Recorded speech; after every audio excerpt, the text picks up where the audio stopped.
오늘 함께 읽은 말씀을 통해서 하나님의 뜻을 또 알아가기를 원합니다.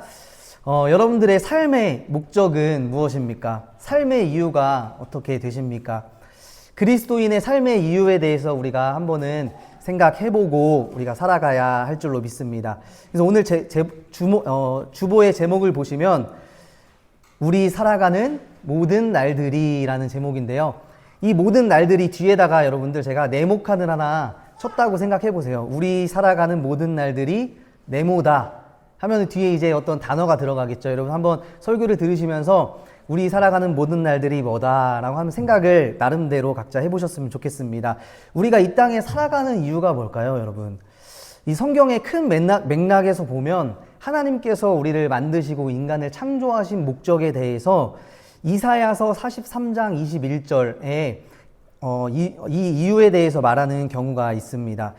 어떤 말씀이냐면 이 백성은 내가 나를 위하여 지었나니 나를 찬송하게 하려 함이니라고 말씀합니다. 그래서 하나님께서 우리를 창조하신 목적은 하나님을 찬송하기 위해서 우리를 지으셨다라는 말씀입니다.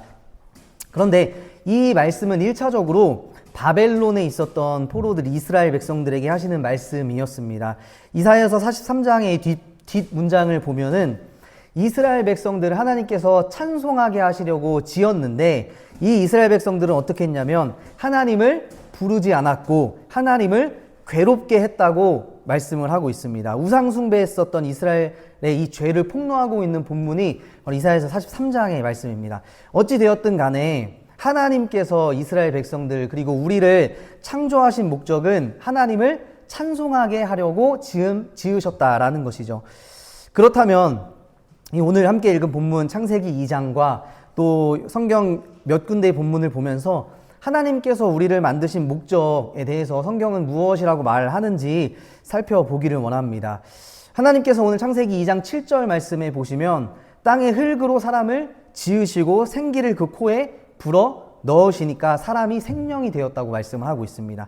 그리고 하나님께서는 동쪽에 에덴을 만드시고 그곳에 동산을 만드시고 그 지은 사람을 거기에 두셨다라고 말씀을 하고 있습니다. 하나님께서 이 사람을 에덴 동산에 두신 이유가 무엇일까요? 오늘 본문을 계속 읽어보면 9절에서 14절까지의 말씀을 보시면 하나님이 여러 좋은 나무들과 동산 가운데 나무를 만드시고 네 강을 만드시는 본문이 나옵니다. 그리고 오늘 15절 말씀이 이어지는데요. 15절 말씀을 눈으로 한번 이렇게 보시면 여호와 하나님이 그 사람을 이끌어 에덴 동산에 두어서 그것을 뭐 하라고 만드셨죠? 경작하며 지키게 하셨습니다. 하나님께서 사람을 만드신 목적은 그러니까 에덴 동산에 두어서 그것을 경작하고 지키게 하시기 위함이었다라는 것이죠. 조금 더 구체적으로 보자면 5절 말씀을 한번 보시면 5절 말씀에 여호와 하나님이 땅에 비를 내리지 아니하셨는데 아직 땅을 갈 사람도 없었다라고 이야기를 합니다. 그리고 인간을 창조하시죠. 그러니까 인간의 창조의 목적은 땅을 갈 목적이라고 말하는 것입니다. 성경은 우리에게 알려주고 있는 것입니다. 그래서 여기에 사용되는 이 땅을 갈다라는 말과 이 경작하다라는 말은 둘 다 노동을 의미하는 단어를 가지고 있습니다. 이로써 알 수 있는 것은 여러분들, 우리 인간들은, 사람들은 노동하는 존재로 지음을 받았다라는 것을 성경을 우리에게 알려주고 있다는 것이죠. 여러분 지난주에 우리 교회에 여러 가지 기쁜 소식이 있었죠. 이희자 권사님 아들이 저 들었는데 새로운 사업을 시작하셨다고 합니다. 그리고 우리 주연 청년도 너무너무 아쉽지만, 안 갔으면 좋겠지만, 사우디아라비아에 또 승무원으로 일을 하러 가야 되고, 또 우리 진일 청년도 드디어 그렇게 기도하고 원하던 회사에 취직이 되었습니다. 이제까지는 하나님의 인간 창조의 목적을 이루지 못하고 살다가 이제 비로소 취직이 되고 노동하면서 하나님의 인간 창조의 목적을 이룬 거예요. 노동하는 인간이 됐다라는 것입니다. 저 역시 지난주에 노예 면접을 보고 또 허락이 되어서 본격적으로 이제 우리 교회의 담임 노동자가 되었습니다. 그런데 우리 모두가 또 여기에 계신 모두가 같은 노동자이지만 하나님께서는 우리를 다른 현장으로 부르셨다라는 것이 중요하다는 거예요. 하나님이 저를 부르신 곳, 저를 이끌어다 두신 곳은 교회라는 에덴에 저를 불러주시고, 또 우리 진일 청년을 이끌어 두신 곳은 무브 인터랙트라는 회사입니다. 기억해 주세요. 무브 인터랙트. 이 곳에 불러 일을 하게 해주셨다라는 거예요. 우리 주연 청년은 사우디 땅으로 하나님께서 불러서 그곳에서 일을 시키셨다라는 것입니다. 이렇게 장소는 다르지만 하나님께서 이제 부르신 곳에서 노동하며 살아가는 것은 다 같다라는 것입니다. 하지만 여기서 우리가 중요한 것은 오늘 이 본문이 곧 우리가 일터로 부르셨다라는 것이 곧 신앙적인 부르심을 이야기한다라는 것은 아니에요. 제 부르심의 장소는 교회이기 때문에 제가 하는 대부분의 일들은 신앙적으로 연관되어 있지만 하나님이 이끄신 그 모든 노동의 자리에서 여러분들 신앙에 관련된 일만 하는 것이 아니라는 것이죠. 그 현장에서 요구하는 일을 해야 한다라는 것이에요. 그것이 하나님께서 여러분들을 일터로 부르신 일터의 사명이라는 것을 기억하시길 바랍니다. 만약에 아담이 하나님께서 에덴 동산으로 부르셨는데, 그리고 말씀처럼 땅을 갈고 경작하고 가꾸고 지키라고 말씀하셨는데 아담이 그 일 하지 않고 그냥 가만히 앉아서 하나님께 예배만 드리고 있는 것은 하나님이 원하시는 뜻이 아니라는 것입니다. 그래서 이 말은 첫 번째, 하나님이 우리 모든 성도님들에게 일터의 사명을 주셨다라는 것을 믿으시기를 바랍니다. 우리의 일터, 직업의 소명을 주셨다라는 것이에요. 여러분, 예레미야 선지자 다 잘 아시죠? 이 예레미야 선지자의 삶의 목적이 무엇이었을까요? 성경을 읽어보면, 간략하게 살펴보면 예레미야 1장 5절 말씀에 내가 너를 모태에 짓기 전에 너를 알았고 내가 배에서 나오기 전에 너를 성별하였고 너를 여러 나라의 선지자로 세웠노라, 그렇게 말씀을 하십니다. 예레미야는 모태로부터 선지자라는 직업의 소명을 갖게 해주셨다라는 말씀입니다. 그를 어디로 부르셨느냐? 여러 나라의 선지자로 부르셔서 그 예레미야의 입술에 하나님의 말씀을 두어서 예레미야는 하나님의 말씀을 받아서 여러 나라 왕국 위에 심판을 예언하는 예언자의 소명을 받았다라는 거예요. 이처럼 둘째로 하나님은 우리 성도님들에게 이 성도님들의 입에 하나님의 말씀을 두셔서 하나님의 말씀을 전하는 일, 복음 증거의 사명자로 부르셨다라는 것을 두 번째로 기억하시기를 바랍니다. 여러분, 창세기 12장에 보면 아브라함이라는 사람이 나오죠. 믿음의 조상. 이 아브라함의 삶의 목적은 무엇이었을까요? 하나님은 아브라함을 부르셔서 그를 큰 민족의 조상이 되게 하셨습니다. 큰 민족을 이루겠다고 말씀을 하셨어요. 그리고 복의 근원이 되게 하신다라고 말씀을 하셨습니다. 어디에서 복의 근원이 되게 하신다고 말씀하셨을까요? 하나님이 보여줄 땅에서 복의 근원이 되게 하신다라고 말씀하셨습니다. 그래서 아브라함을 통해서 우리가 기억해야 할 것은, 세 번째로 하나님은 여러분들에게, 우리에게 복을 누리게 하는 자로서의 일을 감당하게 하셨다라는 거예요. 그러니까 이 말은 우리가 세상을 살아가면서 복된 사람이 돼야 한다라는 것입니다. 이것도 여러분들의 사명입니다. 우리의 삶의 목적은 하나님의 형상으로 세상 가운데 복을 전하고 복이신 주님을 전하는 일에 여러분들이 부름 받았다라는 것입니다. 네 번째로 사도행전에 보면 바나바와 바울이라는 사람이 있습니다. 하나님은 이 둘을 위해서 이방인의 사도로 이들을 부르셨다라는 것을 우리는 성경을 통해 잘 알고 있습니다. 사도행전 13장의 말씀에 보면 안디옥 교회에서 이들을 선교사로 세우고 금식하여 기도하고 두 사람에게 안수하여서 이방의 선교사로 보내는 장면이 나오죠. 2절 말씀에, 13장 2절 말씀에 보면 성령의 음성이 들립니다. 성령이 이르시되 내가 불러 시키는 일을 위하여 내가 바나바와 바울을 따로 세워서 안수하여 보낸다라고 말씀합니다. 그러니까 바나바와 바울은 성령이 시키시는 일을 위해서 부름을 받았다라는 것이죠. 곧 이방 선교회이죠. 그리고 어디로 부르셨냐? 곧바로 구브로로 보내서 그곳에서 하나님을 전하고 예수님을 전했다라는 것이죠. 전도하게 됩니다. 그래서 그리스도인의 삶의 목적 네 번째는 하나님이 불러 시키시는 일을 위해 살아야 한다라는 것이에요. 첫사람이었던 아담, 그리고 선지자 예레미야, 아브라함, 그 바나바와 바울의 삶의 목적을 살펴보았을 때 우리 그리스도인들의 삶의 목적을 정리해 보자면, 첫 번째로 하나님이 부르신 곳에서 경작하며 지키게 하는 일터의 소명을 주셨다라는 것입니다. 두 번째로는 우리의 입에 하나님의 말씀을 주셔서 세상 가운데 복음을 증거하게 하는 소명을 주셨다라는 거예요. 세 번째로는 하나님의 형상으로서 여러분들 살아가시면서 복을 전하고 복을 누리는 자가 되게 하셨다라는 것입니다. 복된 사람 되기라는 거예요. 네 번째로는 하나님이 불러 시키시는 일을 위하여 우리를 부르셨다라는 사실을 기억하시기를 바랍니다. 그런데 하지만 여기서 중요한 사실이 하나 있습니다. 신앙인들 중에서 착각하고 있는 일이 종종 있는데요. 하나님의 일은 곧 교회의 일이다라고 생각하는 경우가 많이 있습니다. 교회의 일만, 신앙적인 일만 거룩하고 하나님의 일이라고 생각하는 경우가 있다라는 것입니다. 하지만 그것은 우리의 신앙생활에 밸런스가 맞지 않는 거예요. 첫사람 아담은 에덴에서 하나님께 제단을 쌓은 일도 없었습니다. 그냥 이 아담은 하나님께 노동함으로써, 지키고 경작함으로써 하나님이 우리에게 주신, 그 아담에게 주신 창조의 목적을 이루었다라고 볼 수 있어요. 어떤 사람은 말씀을 전하는 자로, 또 어떤 사람은 세상에서 복된 사람으로 살아가는 것으로, 또 하나님이 불러 시키시는 일을 위해 살아가기도 한다라는 것입니다. 이 모든 것들이 하나님의 일이다라는 것을 우리는 기억해야 할 줄로 믿습니다. 제가 사역을 하면서 그동안 만났던 아주 믿음 좋으신 분들이 아주 많았어요. 신앙인들을 보면서 느끼는 점이 하나 있었습니다. 저분은, 저 집사님은, 저 권사님은 신앙이 너무 좋아서 교회를 위해 사시는 분들, 교회를 위해 평생 헌신하고 섬기고 봉사하시는 분들을 제가 많이 만났습니다. 그런 분들을 통해서 교회가 아름답게 나가시는 것들을 많이 보았습니다. 월요일부터 주일까지 교회에 사시는 분들이 아주 많았어요. 그래서 월화수목금토 1 네, 교회에만 계시는 분들이 많았어요. 새벽부터 저녁까지 기도하시고 또 청소하시고 그냥 교회를 둘러보시면서 이것저것 또 이렇게 섬겨주시고 이렇게 하실 수는 있지만 인생 전부가 교회가 되어서는 안 된다라는 것이에요. 좋은 뜻으로 교회를 섬기면서 봉사하고 교회에서 신앙생활 해가면 갈 수는 있지만 인생 전부가 교회가 되어서는 안 된다라는 것입니다. 이것은 균형이 맞지 않는 거예요.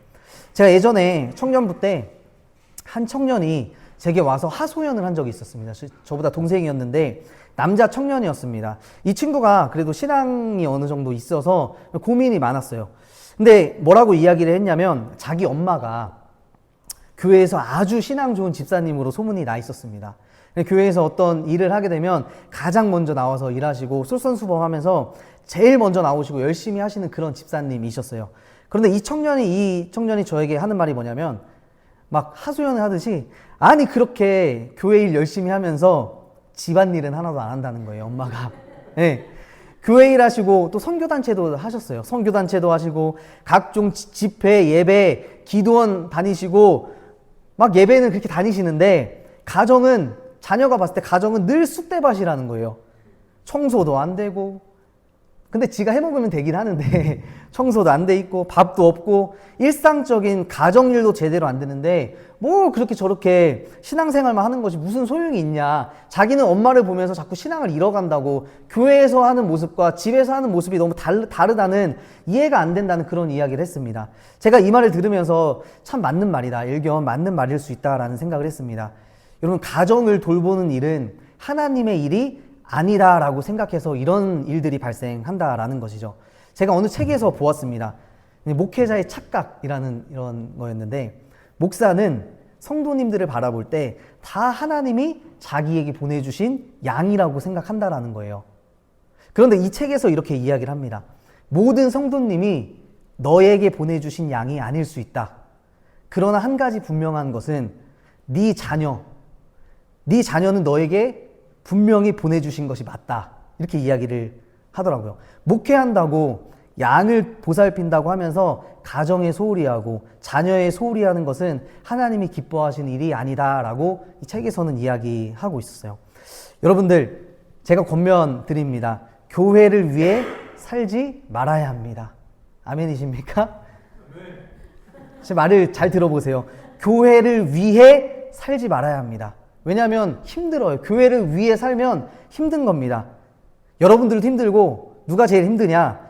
교회를 일터사명으로 받은 목사들이 힘듭니다. 첫 번째로 목사도 일터사명 외에 가정사명, 복된사명 그리고 지금 말씀드렸던 4가지의 여러 가지 사명들이 있는데 매일매일 교회를 위해 사시는 분들이 계시다면 목사가 다리 찢어집니다. 다른 거 못하고 그 성도님들의 발에 맞춰서 가기 위해서 다리 찢어진다는 거예요. 제가 그냥 우스갯소리로 말씀드렸습니다. 그런데 바울의 이 빌립보서 3장의 말씀을 보시면 제가 왜 이런 말을 하는지 아실 거예요. 바울이 빌립보서 3장에 어떤 말을 하냐면 자신이 이제껏 자랑으로 여겼던 것을 다 배설물로 여긴다라는 그런 고백을 하거든요. 근데 그 이유가 빌립보서 3장 7절에 나옵니다.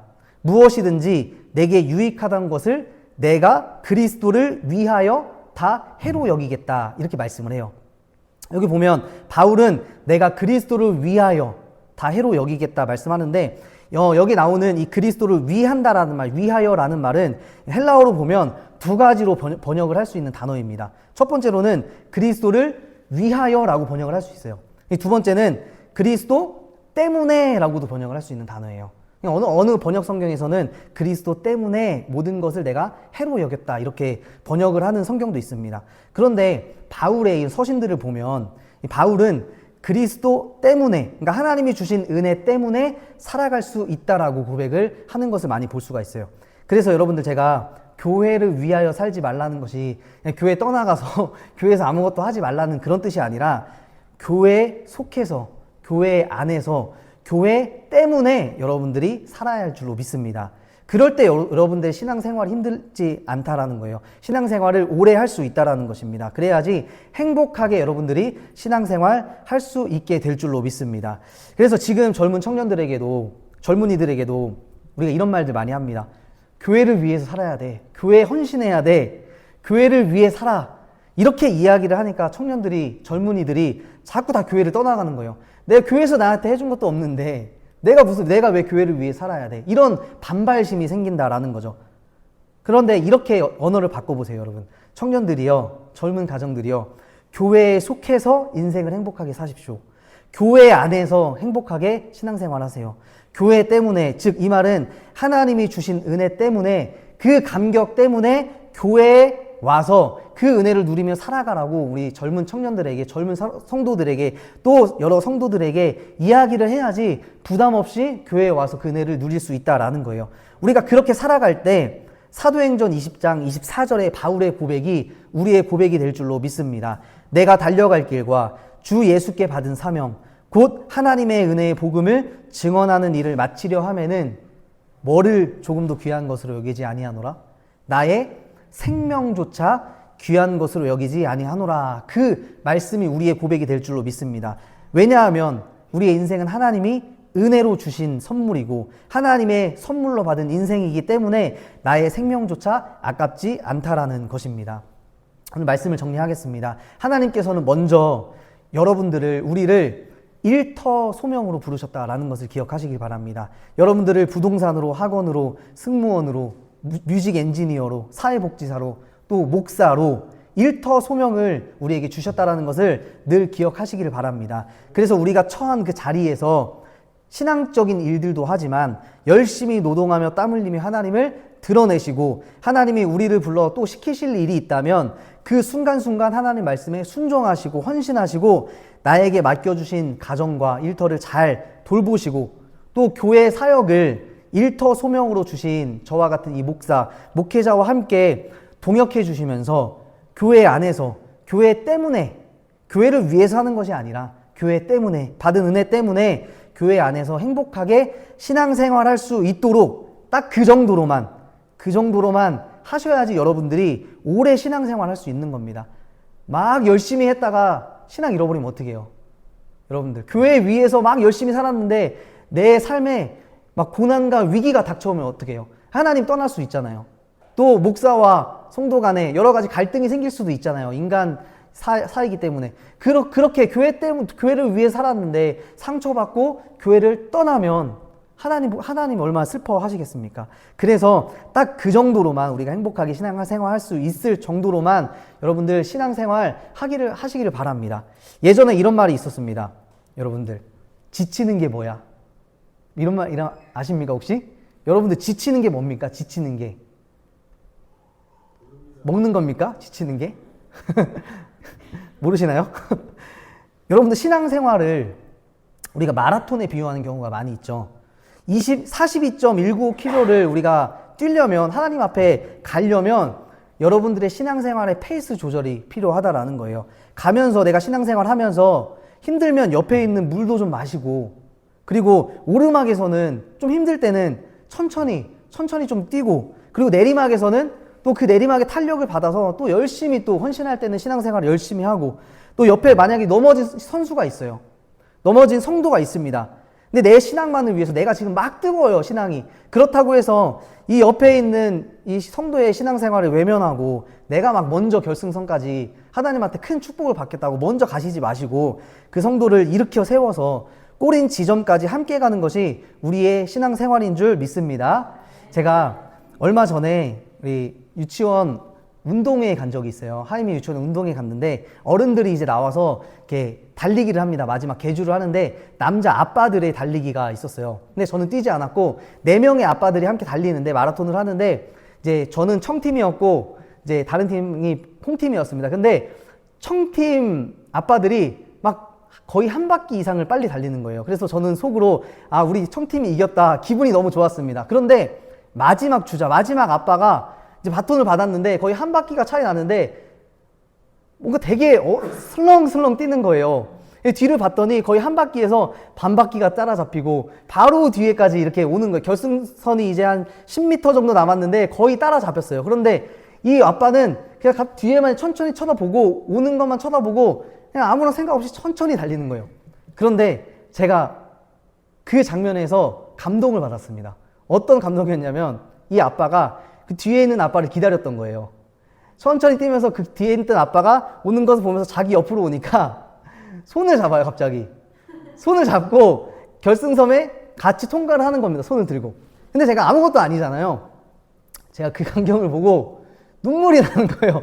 약간 울먹했습니다. 그래서 아, 내가 이기는 것만 좋아했지, 중요했지. 아, 저 아빠들이 이제 마지막에 이제 우리가 경기 결과가 어떻게 되든 마지막에 우리 손잡고 같이 들어가자. 아이들에게 그걸 교육시키려고 그 아빠가 신앙이 있는지는 모르겠습니다. 근데 제가 목사로서 아, 내가 너무 부족하다. 그런 생각을 많이 하게 되었습니다. 여러분들 신앙생활도 이와 마찬가지라는 거예요. 우리가 열심 내고 교회를 위해서 열심히 살아간다고 하지만 옆에 있는 이 성도님들 함께 여러분들 함께 교회 신앙생활하는 것이 하나님이 기뻐하신다는 것을 여러분들 오늘 말씀을 통해서 깨달아지고 또 기억했으면 좋겠습니다.